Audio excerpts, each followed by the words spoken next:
जानती थी कि सुबह तक तुम्हारा मूड अच्छा हो जाएगा, मगर इतना अच्छा हो जाएगा कि तुम मुझे खोजते खोजते मेरे रूम तक आ जाओगे, ये नहीं पता था। दादा ऐसा नहीं हो सकता कि अगर हम लोग बड़ा नहीं होता तो कितना अच्छा होता। लेकिन तुम अब भी बड़े कहाँ हुए हो, सिर्फ शरीर ही तो फैल गया है। अरे दिमाग तो अब भी उतना सही है। अरे रोमेश बाबू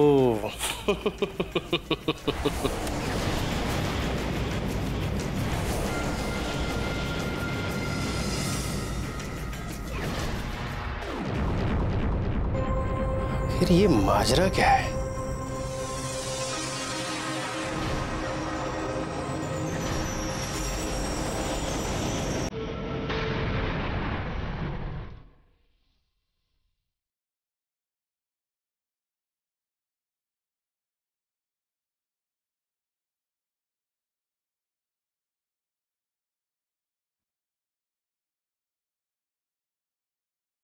हेलो, आप कुछ बोलते क्यों नहीं?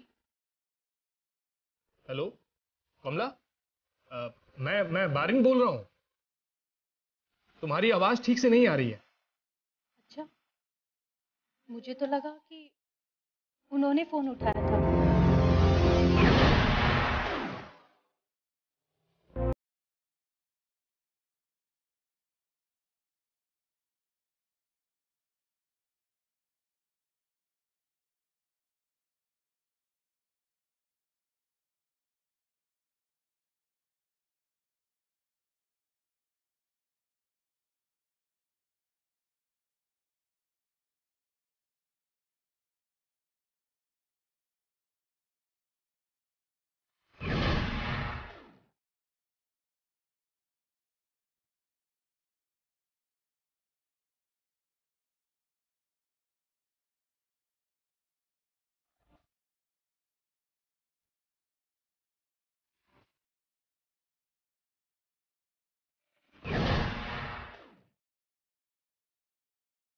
बारिन बाबू, मैं दिया जलाकर आ ही रही थी। बारिन नहीं, रमेश।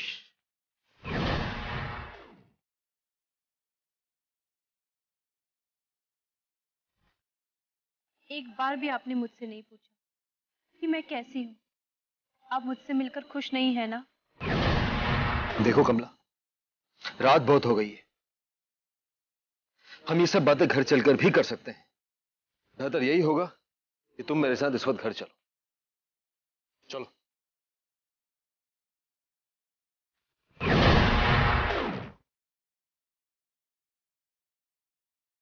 कमला, तुम मेरी बात समझने की कोशिश क्यों नहीं करती? पता नहीं क्या क्या चलता रहता है तुम्हारे दिमाग में। अरे मुझ पर क्या बीत रही है, बाहर में क्या क्या झेलता हूं, क्या क्या मजबूरियां हैं मेरी। मैं हर कोशिश करता हूं तुम्हें खुश रखने की।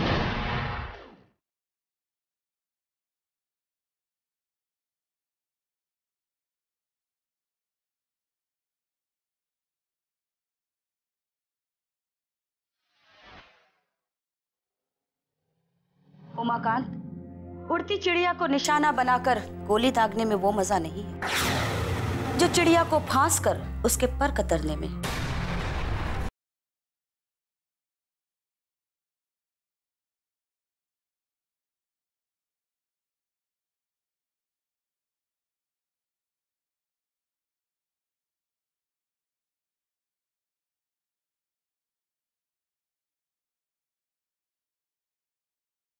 ऐसा प्रेम कहाँ।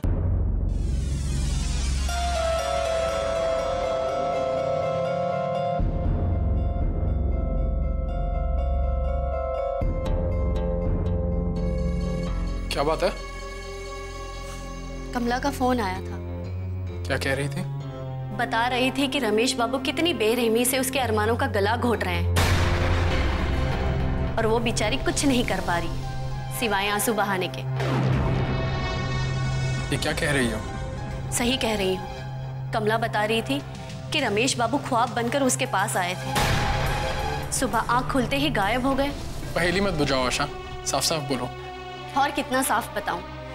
रमेश बाबू अब इतना गिर गए हैं कि कमला के पास रात के अंधेरे तलाशते हुए पहुंच रहे, और वो एक पागल जिसे लगता है कि वादों और कसमों की डोर से उन्हें बांध लेगी। जिसे प्यार होता है उन्हें बांधने की जरूरत नहीं होती। रमेश बाबू कमला के साथ आकर ऐसा क्यों कर रहे हैं? आप भी एक मर्द हैं, अच्छे से समझते होंगे। आखिर एक मर्द ऐसा कब करता है? क्यों वो अपनी पत्नी को धोखा देने को तैयार हो जाता है? इससे तो यही साबित होता है कि रमेश बाबू के मन में कमला ने नहीं, किसी और लड़की ने जगह बना ली है।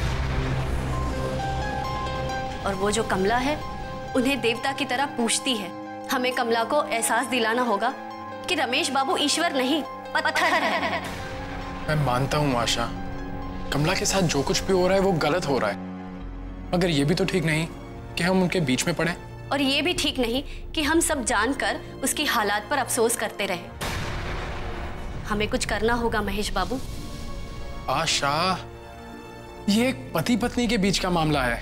महेश बाबू, आपके आदर्श और आपके संस्कार आपको ऐसा करने से रोक रहे हैं तो बेशक आपको आगे आने की जरूरत नहीं, मगर मेरे अंदर की मानवता मुझसे चीख चीख कर कह रही है कि मुझे कमला की मदद करनी चाहिए। मुझे उसको झूठी दुनिया से निकालना है, और ऐसा करने से मुझे कोई नहीं रोक सकता। ठीक है, अगर तुम्हें यही सही लगता है तो मैं तुम्हें रोकूंगा नहीं।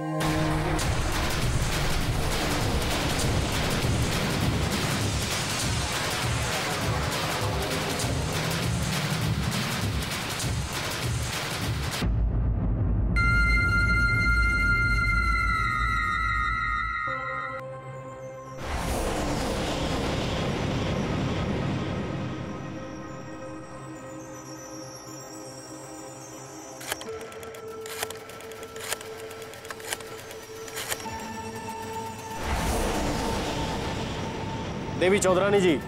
कहो उमाकांत। आज बहुत बड़ी खबर देने के लिए फोन किया है मैंने। रोमेश और हेम की शादी फिक्स हो चुकी है। उमाकांत, तुम्हारे सर पर कोई चोट तो नहीं आई? या फिर तुम किसी सदमे से गुजर रहे हो? तुमने ये बात मुझे पहले भी बताई है। देवी चौधरानी जी, चोट करने के दिन गए, अब प्रहार करने के दिन आए। मैं आनंदो बाबू के घर गया था। हेम और रोमेश दोनों की शादी का मुहूर्त 15 दिन के बाद का निकला है। ये तो सचमुच बहुत अच्छी खबर है। उमाकांत नाम है मेरा, हमेशा अच्छी खबर ही सुनाऊंगा आपको। वैसे इस रोमेश पर भरोसा किया जा सकता है? उमाकांत, उड़ती चिड़िया को निशाना बनाकर गोली दागने में वो मजा नहीं है जो चिड़िया को फांस कर उसके पर कतरने में। फड़फड़ा लेने दो रमेश को, जितना फड़फड़ाना है फड़फड़ा लेने दो। उसके लिए तो हम पहले ही पिंजरा तैयार कर चुके हैं।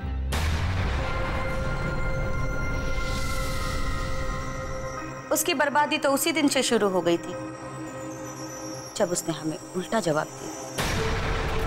इन 15 दिनों के बाद उसकी आजादी और बर्बादी दोनों हमारी मुट्ठी में होगी।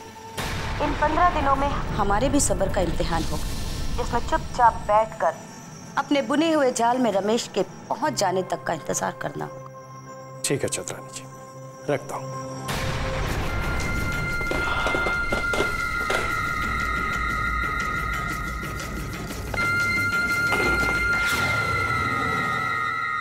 अगर सुहागन का पति उसे छोड़कर चला जाए तो उसका संसार खत्म होने लगता है,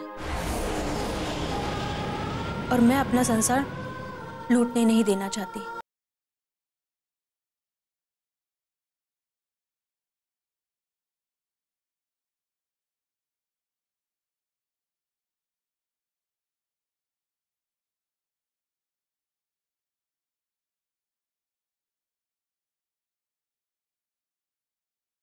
ऐसा प्रेम कहाँ।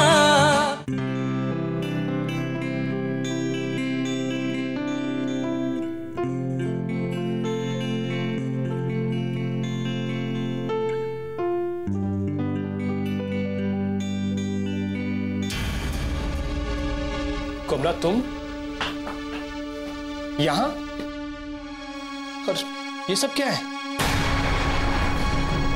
मैंने एक फैसला कर लिया है। और आपको मेरे फैसले में मेरा साथ देना होगा। कैसा फैसला कमला?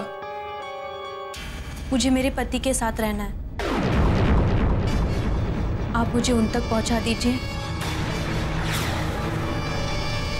क्या कह रही हो तुम? रमेश घर पर नहीं है? अगर वो घर पर होते तो क्या मैं अपने घर की दहलीज लांघकर यहाँ तक आती? ये रमेश ऐसा कैसे कर सकता है? मुझे भी उनसे यही सवाल करना है कि वो मेरे साथ ऐसे कैसे कर सकते हैं। अगर सुहागन का पति उसे छोड़कर चला जाए तो उसका संसार खत्म होने लगता है, और मैं अपना संसार लूटने नहीं देना चाहती। आप मुझे मेरे पति तक पहुंचा दीजिए। मगर कमला, जल्दबाजी में कोई काम नहीं करना चाहिए। रमेश जहां भी होगा आ जाएगा। मुझे नहीं पता वो कहां है। इसका मतलब तो ये है मुझे आपसे मदद की कोई उम्मीद भी नहीं रखनी चाहिए। कमला, कमला ऐसी बात नहीं है। तो क्या बात है? कहीं आप और रमेश बाबू मुझसे कुछ छुपा तो नहीं रहे? कमला, तुम गलत सोच रही हो। क्यों ना सोचूं? क्या वो मुझसे नाराज है? अगर है भी तो वो मुझे बता क्यों नहीं देते? वो क्यों नहीं समझते कि उनकी ये बेरुखी मुझे अंदर ही अंदर खाए जा रही है? मैं टूट गई हूं बारिन बाबू। मुझे आपकी मदद की जरूरत है। मैं तुम्हें कैसे समझाऊं कि मुझे सचमुच नहीं पता है रमेश कहाँ है। ठीक है, आपको नहीं पता है ना? आप मुझे अपने ऑफिस लेके चलिए। मैं साहिब से पूछूंगी कि उन्होंने मेरे पति को कहाँ भेजा है। अब मैं उनके बिना एक पल भी नहीं रह सकती। अब कमला, कैसे बच्चों जैसी बातें कर रही हो? तुम्हारे वहां जाने से पता है क्या होगा? सारा समाज रमेश का सिर्फ और सिर्फ मजाक उड़ाएगा। और उन्होंने जो मेरी जिंदगी के साथ मजाक किया है उसका क्या? बारिन बाबू, लोग मुझे देखकर हंसते हैं, बातें करते हैं। कमला, मैं समझता हूं कि तुम पर क्या बीत रही होगी। अगर आप समझते तो मुझे दिलासा देने की बजाय आप मुझे उन तक पहुंचाते। कमला, मैं भगवान की कसम खा के कहता हूं कि रमेश को मैं वापस लेकर आऊंगा।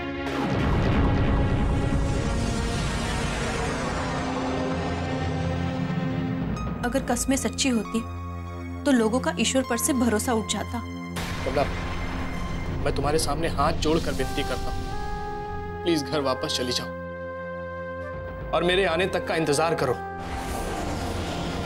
या तो मेरे साथ रमेश होगा या उस तक पहुंचने का कोई रास्ता। प्लीज कमला, वापस चले जाओ और घर जाकर ऐसा कोई काम मत करना जिससे लगे कि तुम कमजोर पड़ गई हो। प्लीज वापस चले जाओ।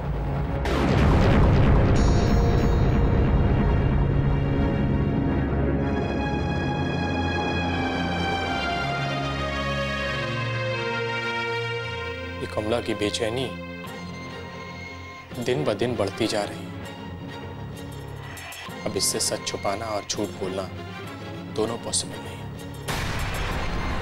इसके बारे में मुझे रमेश से बात करनी होगी, बताना होगा उसे।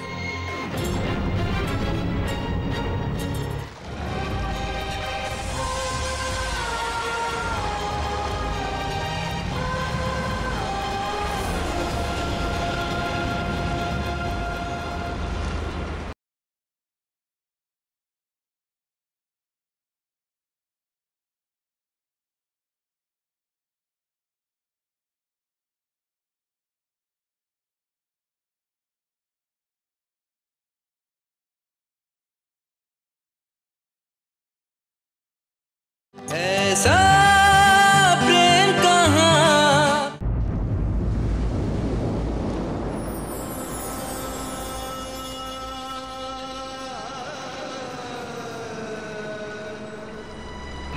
अगर तुम मुझसे प्यार करते हो तो तुम्हें मुझसे शादी से इनकार क्यों है? क्यों नहीं कर लेते मुझसे शादी? तो ठीक है, मैं आज तुम्हारी ये इच्छा भी पूरी कर देता हूं। हम आज ही अभी इसी वक्त शादी करेंगे। चलो मेरे साथ देवी माँ के मंदिर। तुम्हें रिश्तों का मोल ही नहीं पता। लेकिन एक बात याद रखना, अगर ऐसा ही चलता रहा ना तो तुम अपने जीवन से सारे रिश्ते खो दोगे। बारेन, आप क्यों आए हैं? समाज को ये दिखाने के लिए कि आपको अपनी पत्नी की कितनी फिक्र है? आप कब आते हैं, कहां जाते हैं, कहां रहते हैं, ये जानने का मुझे अधिकार नहीं है? जिंदगी को सुलझाने के चक्कर में रिश्तों के धागों को उलझा दिया है मैंने। हर गांठ में मेरा ही दम निकल रहा। कमला को सच बता नहीं सकता और अब हेम से सच्चाई नहीं छुपेगी।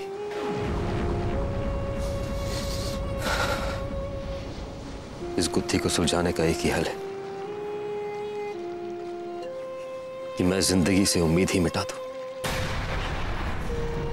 जब उम्मीद ही नहीं रहेगी तो बेमकसद जिंदगी जीने का क्या फायदा। हाँ,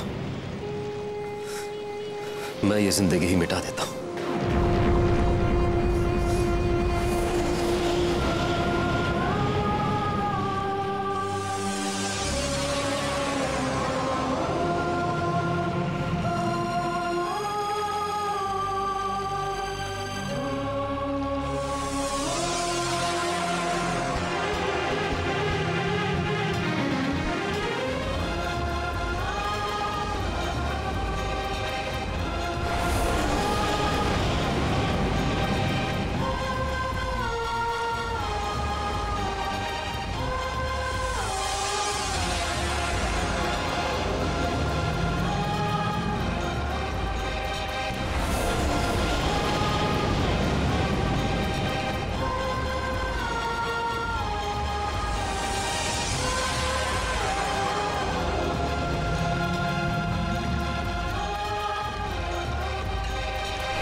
ये क्या कर रहे थे तुम?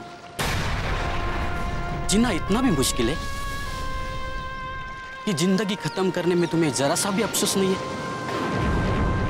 मैं किन हालात से आप? मैं नहीं जानता आप क्या झेल रहे हो, मगर एक बार और कोशिश कर लो। परिस्थितियों को हराने की, ना कि जिंदगी हारने की।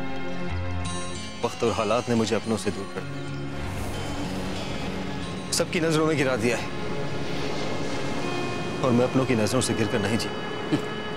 और ऐसे जान दे के ऊपर वालों की नजरों में तुम दोषी बनना सह पाओगे? आप कहना क्या चाहते हैं?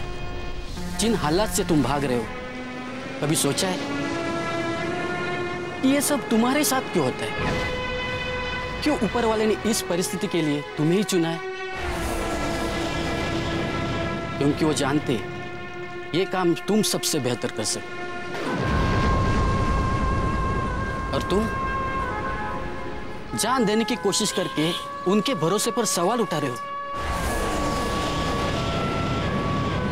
ये ठीक नहीं। मैं एक टैक्सी ड्राइवर था, लोगों को उनकी मंजिल तक मैं पहुंचाता था, मगर नशे में धुत एक दिन अपना पैर गवा बैठा।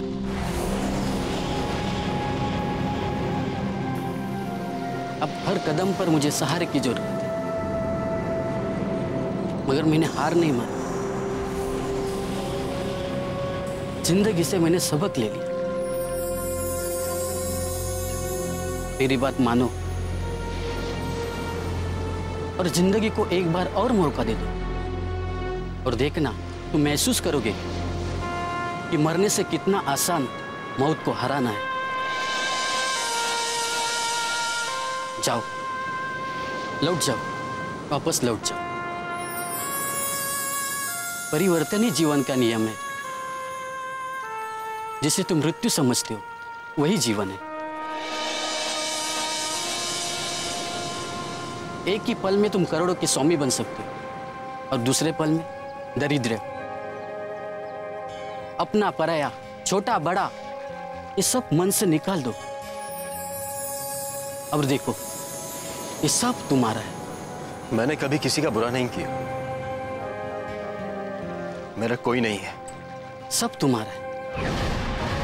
हम जो बोते हैं उसी का फल हमें मिलता है। जितना ही कठिन संघर्ष होगा उतनी मीठी जीत होगी। याद रखो मेरे दोस्त,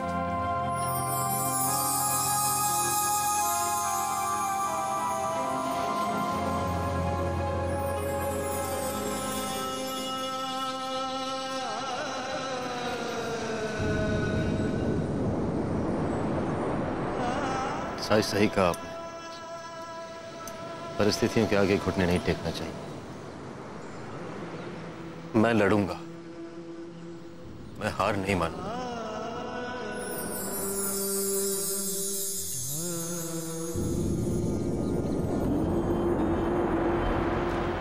हजारों ऐब है मुझ में, नहीं कोई हुनर बेशक। मेरी हर कमी को खूबी में तब्दील कर दे मालिक। मेरी हस्ती एक खारे समंदर जैसी है। ऐ मालिक, अपने रहमत व करम से मेरी जिंदगी को एक मीठी झील से बना दे।